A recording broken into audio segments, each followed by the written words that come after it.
안녕하세요. 루시나 산부인과 원장 김창훈입니다. 임산부라면 모두 다 자연분만으로 순산을 하기를 원할 겁니다. 하지만 본의 아니게 제왕절개를 해야 하는 경우가 있는데요. 예를 들면 태아가 둔위로 있거나 전치태반 또는 태아가 너무 큰 경우에는 태아나 본인을 위해서 제왕절개를 해야 하죠. 그리고 출산에 대한 공포나 자신감이 없어서 제왕절개를 처음부터 하기를 원하는 산모들이 늘어나고 있습니다. 그래서 우리나라의 제왕절개 비율이 급속히 증가하여 2020년 제왕절개 비율이 53.6%나 됩니다. 자연분만으로 순산하는 것이 최선이고 가장 좋은 방법이지요. 그렇다고 제왕절개를 한다고 해서 본인의 잘못이나 죄책감을 가질 필요가 없죠. 자연분만이든 제왕절개든 모두 다 임신부의 희생이 따르죠. 그래서 제왕절개가 무조건 나쁘다고 할 수가 없고 본인이 선택한 분만 방법에 오히려 의미를 부여하는 것이 좋습니다. 제왕절개는 산도로 나오는 자연분만과는 달리 배를 통해 수술로서 출산하는 것을 제왕절개라고 하는데요. 태아가 치명적인 위험은 없기 때문에 안전한 분만입니다. 그럼 오늘은 제왕절개의 장단점은 무엇이고 제왕절개 수술하는 과정에 대해 살펴보는 시간을 가지겠습니다. 산모의 배와 자궁의 일부를 절개하고 절개한 부위를 통해서 태아를 태어나게 하는 수술을 제왕절개라고 합니다. 제왕절개는 영어로 시자리안 섹션으로 영어 시자리안은 로마 황제 시제로서 시제가 처음 이 수술을 통해 태어났다고 하여 붙여진 이름이지만 확실한 근거는 없습니다. 최근 우리나라나 중국 등 여러 나라에서는 임신부의 연령이 높아지고 점차 의료기술이 발달하면서 제왕절개 수술은 늘어나고 있습니다. 세계보건기구에서는 권장하는 적정 제왕절개율은 10%이지만 어느 나라나 이 비율을 넘고 있습니다. 우리나라도 제왕절개율이 늘어나고 있으며 2009년 제왕절개율이 35% 정도였으나 한국보건사회연구원이 2016년부터 2018년 9월까지 출산한 기혼 여성 1,700여 명을 조사한 결과 제왕절개 분만율은 42%로 집계됐습니다. 그런데 불과 2년 사이인 2020년 제왕절개 비율이 53.6%나 됩니다. 제왕절개는 출산 연령이 높아질수록 첫째 아이일수록 제왕절개 분만을 선택하는 비율이 높습니다. 처음부터 제왕절개를 해야 하는 산모도 있지만 임신 후반부나 진통 후 뜻밖의 상황으로 제왕절개를 해야 할 상황이라면 어쩔 수 없는데요. 하지만 출산 후 미리 겁을 먹거나 고통을 줄이기 위해 제왕절개를 미리 결정하는 것은 바람직하지 않습니다. 하지만 자연분만보다 제왕절개를 응급으로 해야 하거나 선택적으로 제왕절개를 해야 하거나 하는 것이 더 유리한 경우가 있습니다. 먼저 제왕절개를 선택적으로 해야 하는 경우에 대해 설명드리겠습니다. 첫째, 태아의 위치 이상이 있을 때, 특히 둔이나 행위로 있는 경우. 임신 36주 이후에도 둔이나 옆으로 있는 행위로 태아가 있다면 분만 예정일 1, 2주 전에 제왕절개로 분만을 해야 합니다. 왜냐하면 둔이인 경우 태아의 몸이 먼저 나오고 나중에 어깨나 머리가 나올 때 아기가 나올 수 있게 당기다 보면 머리나 목을 다치게 할 수 있죠. 또한 탯줄이 태반이나 머리에 끼어 저산소증이 올 수 있고 후유증으로 내성마비나 신경마비 등 심각한 후유증을 남길 수 있기 때문이죠. 둘째, 태아가 너무 큰 경우. 산모의 나이와 골반 등을 고려하여 산도보다 아기가 너무 큰 경우에는 제왕절개를 해야 하죠. 특히 초산인 경우가 체중이 4kg 이상이라면 제왕절개 분만이 안전합니다. 셋째, 반복 제왕절개이거나 자궁에 수술한 경우. 제왕절개 수술로 분만한 경험이 있는 산모는 반복 제왕절개를 하는 것이 좋습니다. 만약 자연분만을 원한다면 V백 분만으로 출산을 하는 것이죠. 이는 매우 위험성이 있어 가능한지 그리고 장단점을 따져서 산모와 태아가 안전한 상태에서 V백 분만을 시도할 수는 있는데요. 하지만 자궁 파열의 위험성이 있는 경우는 제왕절개 수술을 해야 합니다. 넷째, 전치 태반이 있는 경우. 임신 30초 이후에 태반이 자궁문 근처를 막고 있을 때 전치 태반이라고 하죠. 전치 태반은 자연분만 시도 시 출혈이 많아 태아와 산모에게 위험하기 때문에 제왕절개를 해야 합니다. 다섯째, 외음부에 헤르페스와 성병이 있는 경우. 출산이 가까워져 헤르페스 등이 산도에 생겼거나 완치가 되지 않은 감염이 있으면 제왕절개를 해야 하죠. 이는 자궁경부나 질 및 외음부에 있는 균이 태아에게 옮길 경우 치명적인 후유증이나 질병이 생길 수 있을 때에는 제왕절개를 해야 합니다. 여섯째, 자연분만을 하기에 위험하거나 힘든 산모 질병이 있는 경우. 산모가 평소 선천성 심장병이나 천식, 고혈압, 그리고 허리 디스크 등이 있는 경우에는 담당 전문의와 자연분만으로 출산이 가능한지 상담 후 어렵다면 제왕절개 분만법을 선택합니다. 일곱 번째, 상태와 임신인 경우. 태아의 태위, 체중, 임신 주소에 따라 자연분만이 가능하지만 한 아이라도 둔이나 행위로 있을 때에는 제왕절개가 안전합니다. 마지막으로 다음과 같은 경우에는 제왕절개를 하게 됩니다. 임신부가 임신 중독증이 걸려 자연분만으로 당장 태아를 분만하기 어려운 경우이거나 양소 가주증이 있어 유도분만으로 질식분만할 경우 태아가 위험할 때 제왕절개를 합니다. 또한 가수가나 2.5kg 이하의 저체중아에서 자연분만을 할 경우 태아에게 위험하다면 제왕절개를 하게 되죠. 다음으로 응급으로 제왕절개를 해야 하는 경우에 대해 설명드리겠습니다. 첫째, 태반 조기 박리가 있을 때. 분만하기 전에 태반이 미리 떨어지는 것을 태반 조기 박리라고 하죠. 이럴 경우 태아에게 산소와 영양분이 공급되지 않아 태아가 사망할 수 있고 산모는 출혈이 많아 쇼크가 오거나 언고장애가 오게 되는데요. 따라서 산모가 매우 위험해지기 때문에 응급제왕절개를 해야 합니다. 둘째, 탯줄 탈출이 있을 때. 탯줄이 태아보다 먼저 나오는 것으로 태아에게 산소 공급이 원활하지 않아 태아에게 매우 위험하죠. 자궁문이 완전히 열려 있어 자연분만이 가능하지 않으면 제왕절개를 해야 합니다. 셋째, 태아 곤란증이 있을 때. 태아에게 공급되는 산소가 부족하면 태아의 심장박동이 갑자기 떨어지는데 이를 급성태아 곤란증이라 하죠.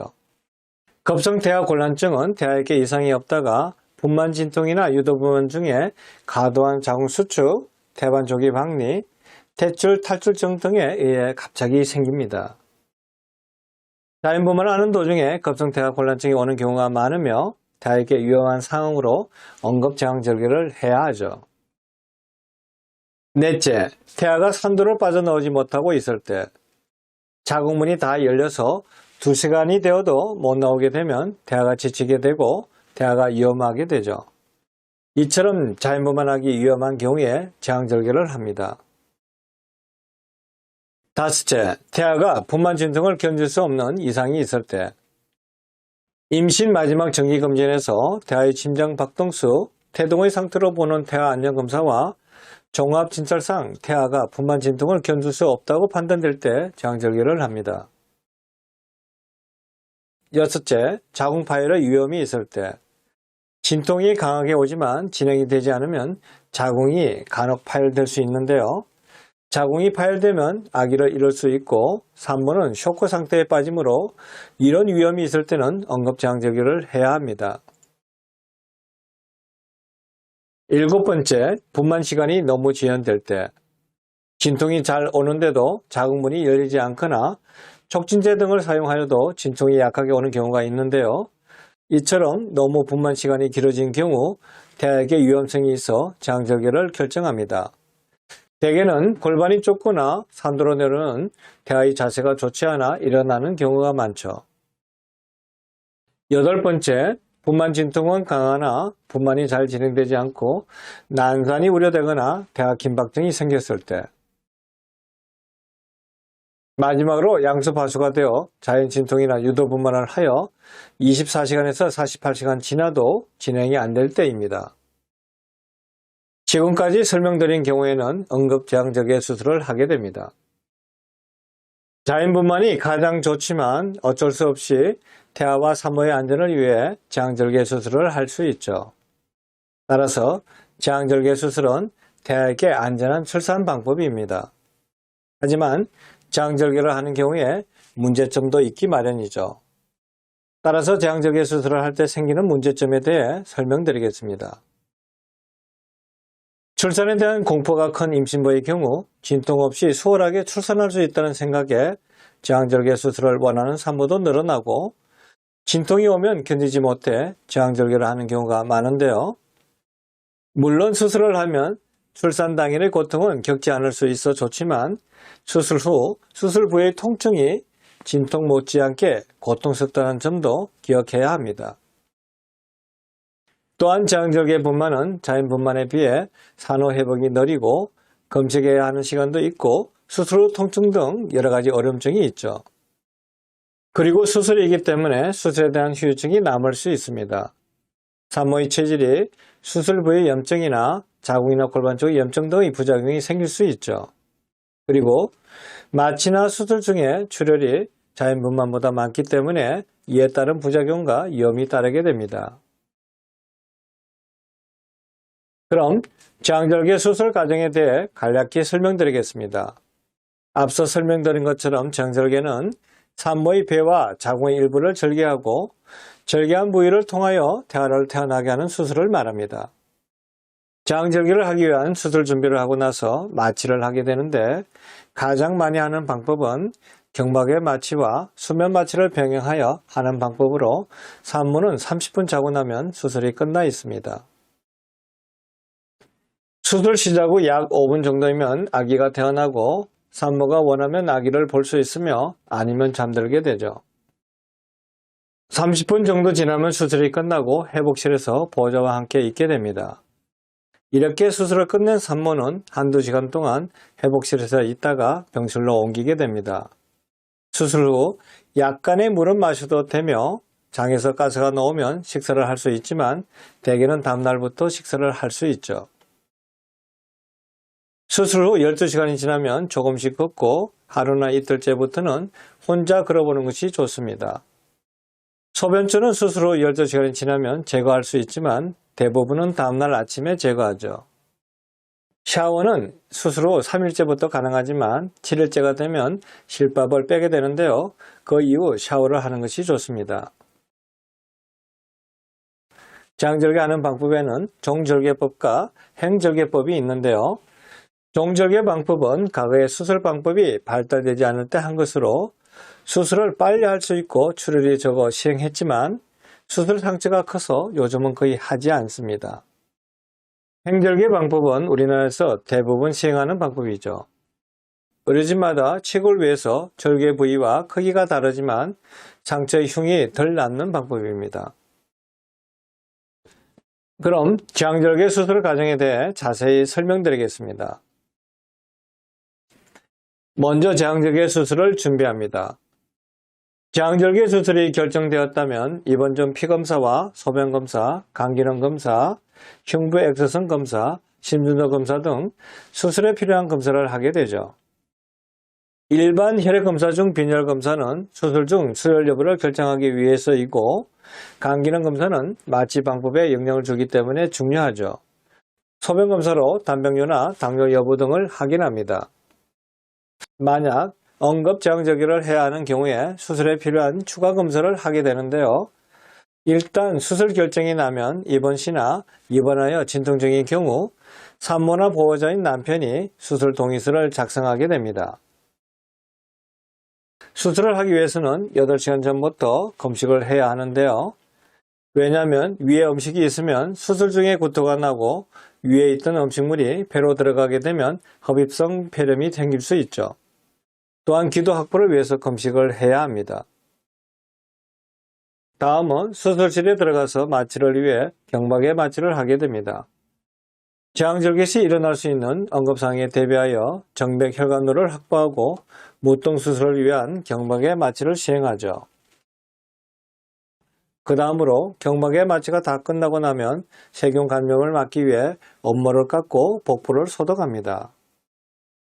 수술실에서 경막의 마취가 끝나면 수술대에서 세균 감염을 막기 위해 엄모를 깎고 복부를 소독하게 됩니다.